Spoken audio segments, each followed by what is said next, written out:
Today we are making a whiskey infused burger. Here's the list of our ingredients: Bird Dog Peach whiskey, Lawry seasoning salt, pepper, garlic juice, which you could use fresh garlic and or fresh garlic juice, and an onion. Alright, so let's get started. Alright, we're going to start out by adding a single teaspoon of Lawry's. And we're going to add as much pepper as you'd like. I like mine peppery, so I'm going to add quite a lot. Put that away. And then we're going to add our garlic juice next.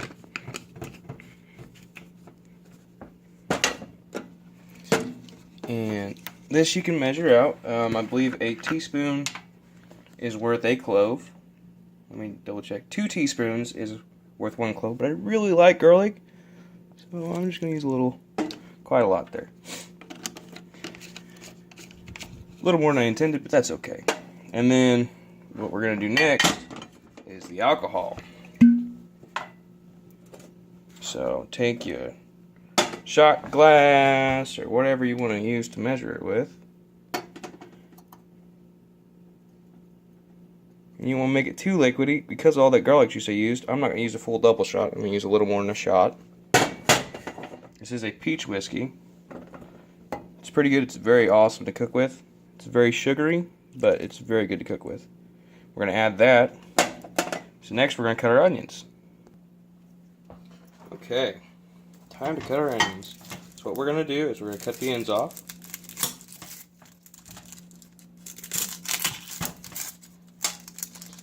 What I do next is I throw a slice down the side of it. Just to help you get this first layer of skin off. If you pull a layer of onion off, it's not going to hurt too much. Just a little wasteful though. See, that's all skin I'm pulling off.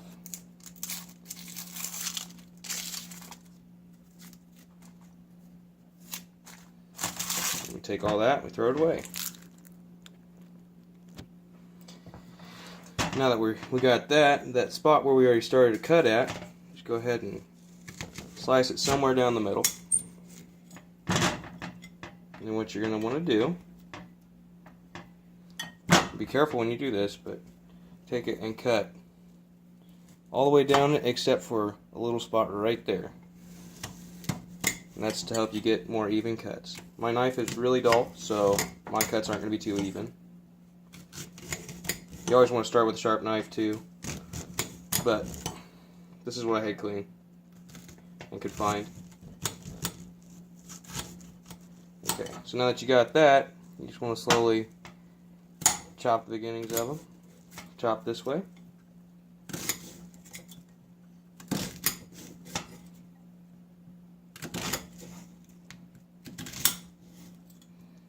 And then when you get down here, you can just slice these some more.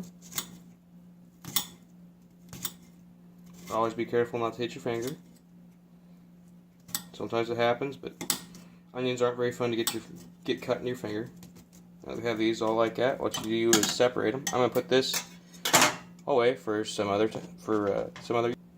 Our meat here has just kind of been sitting soaking, and what we're gonna do is, while that's soaking, or while that's getting, all these flavors are getting to know each other, we're gonna go ahead and mix this burger on up. Try and soak up all of that we can with the burger. You always want to let your meat rest. Even burger. And this isn't even expensive burger. This is cheap stuff you don't even really get to see. It's going to be a little wet, but it's okay. So now what we have is a burger with no juice. So we're going to pat this back down and let that rest for a little while, because what we're going to do next is we're going to lightly saute the onions. We're going to do it to where they're not completely sauteed, because we don't want them to, be on the outside of the burger and actually burn when we're frying it. But I don't really want a whole bunch of crunchy onions in my burger. I want them to be fairly soft, so we're going to go ahead and saute the onions a little bit. We'll go ahead and saute them in butter.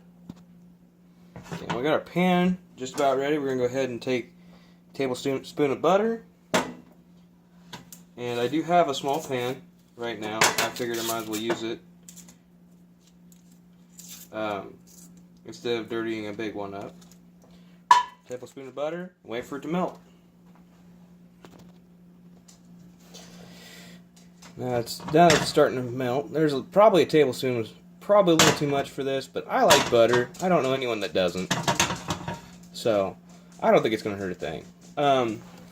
Pretty much this whole recipe is up to you on how much of what thing you use, because I am making 2 patties. This is a lot of onions for most people, in 2 patties. But I'm the kind of guy that can eat onions and smoked sausage, and that be a meal for me. Just onions and smoked sausage. So, we're going to go ahead and toss these in here. Listen to that beautiful crackle. Once you stop hearing all the clanks from this, we're just going to break these up. If you break them up beforehand, before you add them, make sure they're all relatively the same size and stuff. They don't have to be perfect.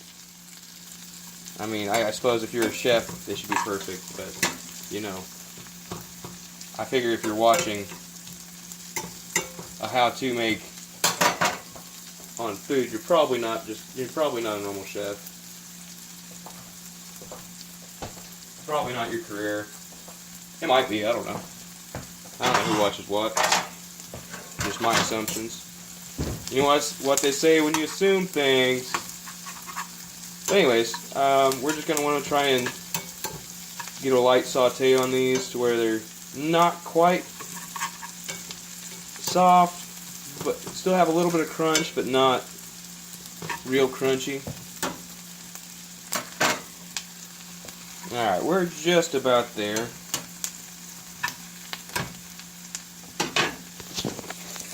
They're just now starting to get kind of translucent. Even there's a couple of the smaller ones that have started actually pretty much cooked all the way. So we're going to go ahead and,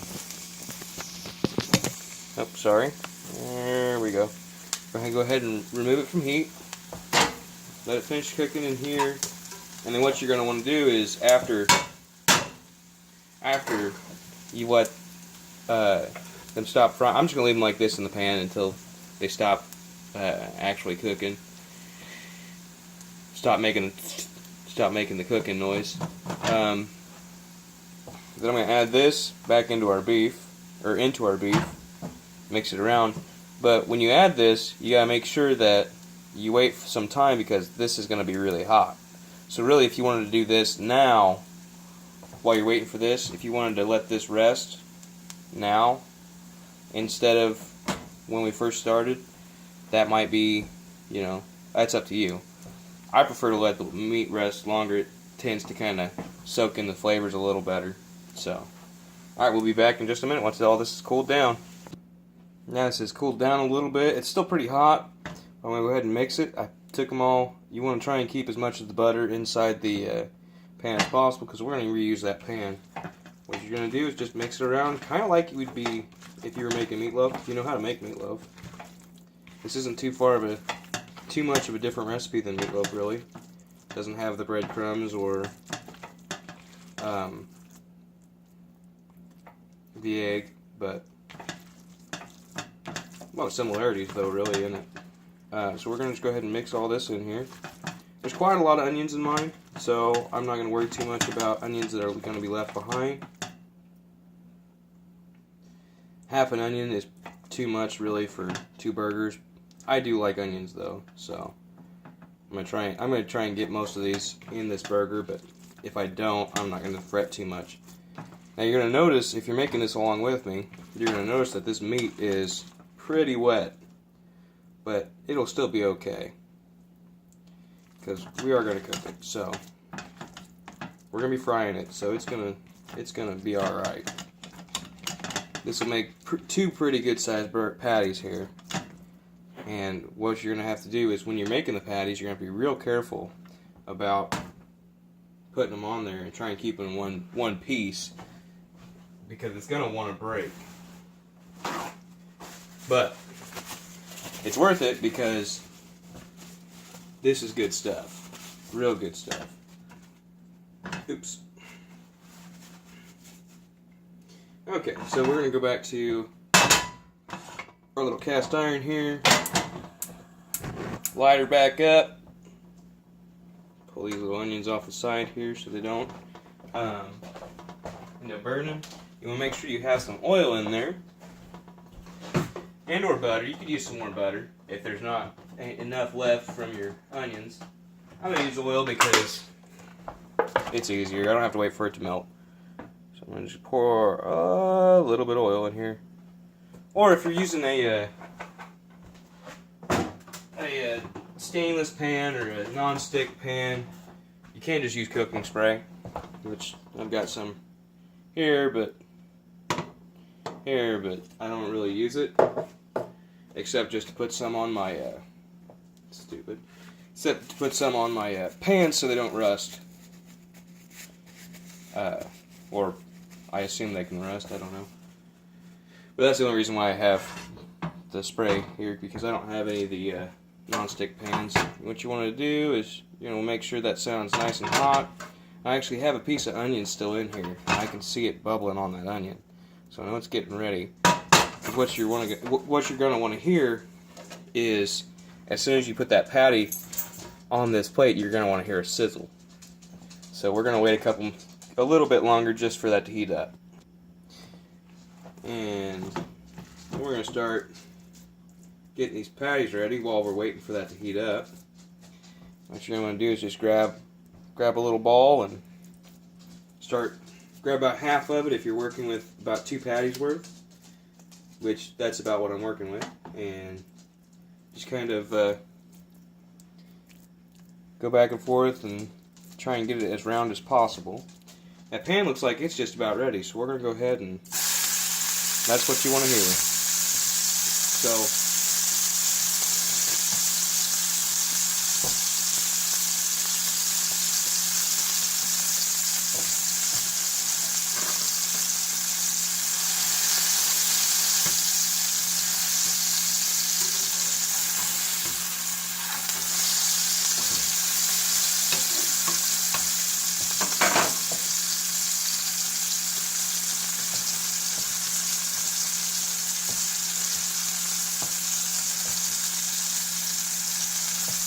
what we're waiting for is the sides of this to brown up a little bit. And because we sauteed those onions, there's a good chance of burning a couple on the outside. But I would personally rather have a couple of burnt onions than a bunch of crunchy ones. So that's just personal choice. If you don't want to put onions in it, you don't even have to put onions in it. That's all up to you. We're just waiting for a little brown ridge, which is just about started. We want to make sure, the other thing we want to make sure, like right there, you can see where that was starting to try and pull apart right there. We'll wait until it's not doing that anymore. Basically, we're trying to just be right on the verge of burning that burger on the bottom, so it'll kind of toughen up just enough on the outside so it won't break apart when we go to flip it.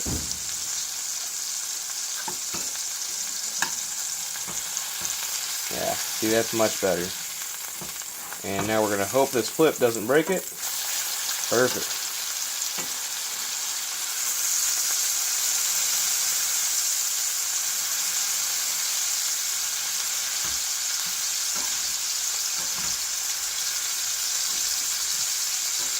It almost broke it, but should have waited just a little longer.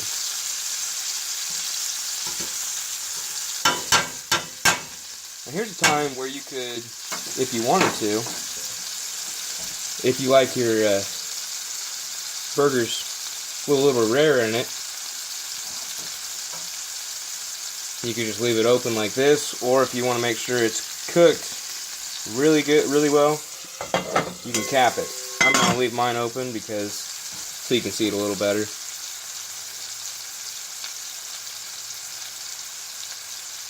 Oh, by the way, this is so far my longest video ever, too. I've gone right above the 15-minute mark. Just kind of want to keep an eye on it and make sure it don't burn too much. Flipping it.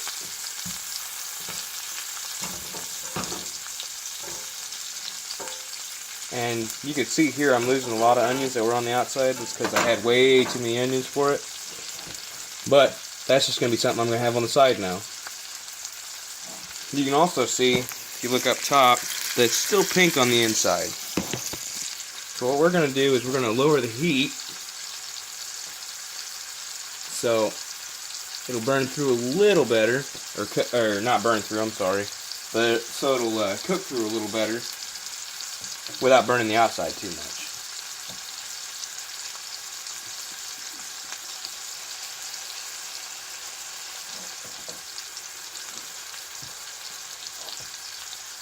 And if, by the way, you see smoke, it's not my kitchen, I promise. It's not my house. It's me. I'm back here smoking on an electronic cigarette.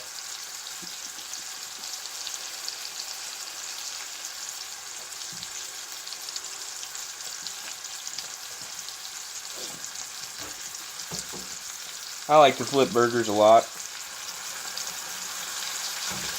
That way you can kind of keep an eye on both sides. That's my own personal preference. You don't have to flip it as much as if you don't want to. But I like to, just to keep an eye on the meat. I don't really like burnt burgers, so.